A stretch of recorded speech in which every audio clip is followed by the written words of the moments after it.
અને આજે અમારે નથી આવ્યો, બાકી અંકિત છે ને, આ અમારે મંજીરાનો માણીગર, એની ભેગો આ અંકિત માટે અમે 21 કન્યાઓ જોઈ હતી. એકવાર તાલીઓથી વધાવી લો આને સ્પેશિયલ. વાહ તારી ધીરજ, વાહ. જો આ પાછું ચૂંટણીમાં ઉભો હોય ને એમ આમ કરશે.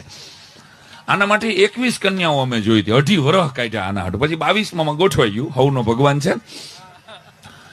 તો 21 કન્યાઓમાં 2.5 વર્ષ કાઢ્યા. આણે એક કન્યા પોથી બનાવેલી. જે કન્યાને જોવા જાય એનો ઇન્ટરવ્યુ લે, એનું નામ નંબર લખે, એડ્રેસ લખે, એને શું સવાલ જવાબ કર્યા એની એક ડાયરી બનાવેલી. પછી 2.5 વર્ષ થઈ ગયા ને તો મને કહે, સાંઈરામ ભાઈ, આપણે પહેલી કન્યા જે રાજકોટમાં જોવા ગયા હતા ને, શી ઇઝ રાઈટ. મને કે પહેલી કન્યા જોવા ગયા હતા, 21 કન્યા જોયા. પછી હાલ તો હજી મોડું ન થયું કહેવાય.